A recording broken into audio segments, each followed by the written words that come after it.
Pansamantalang nakalaya si dating Senador Bong Revilla matapos magpiyansa ng 1 milyong piso sa non-bailable na kasong malversation kaugnay sa flood control project sa Pandi, Bulacan.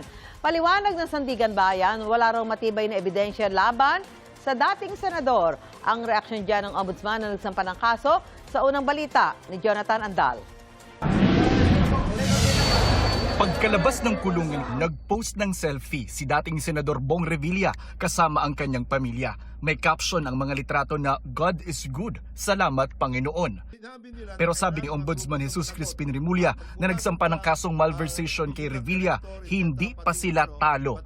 Sabi ni Remulla, inasahan na nilang mangyayari ito dahil tila trinabahoan niya ang pagpayag ng korte na makapagpiyansa ang dating senador. Kasi we predicted this to happen. Alam na namin ito, meron talaga mangyayari na mukhang tinatrabaho na magkaroon ng grant of bail. Pero it's an eye-opener that we have to fight harder for this battle, for us to win the war against corruption. Ani Remulla, gusto niyang makausap si Chief Justice Alexander Resmundo na magre-retiro na sa Nobyembre. Maybe we have to look at in the selection of people that are there, yung kanilang staying in office should always be looked upon by the Supreme Court.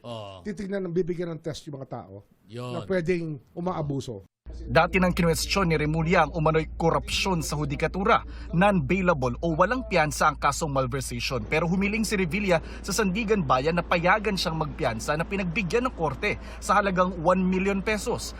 Ayon sa Sandigan Bayan 3rd Division, pinayagan si Revilla na magpiyansa dahil bigo ang prosekusyon na maipakitang malakas ang ebidensya para patunayang guilty si Revilla sa kaso. 3 maestrado ang nagdesisyon sa piyansa ni Revilla, sina Associate Justice Fritz Brian Anthony de los Santos, Ronald Moreno at Carl Miranda, ang mismong chairman ng Sandigan Bayan 3rd Division. Si Miranda lang ang hindi sumang-ayon na payagang makapagpiyansa si Revilla. Aniya, may matibay na ebidensya na mahalaga ang naging papel ni Revilla bilang project proponent sa umano'y Ghost Flood Control Project para magamit ang naturang proyekto sa maling paggamit ng pondo ng bayan. Dagdag niya, hindi patas na pinayagan ng korte na makapagpiyansa si Revilla pero hindi ang mga kapwa-akusado sa kaso.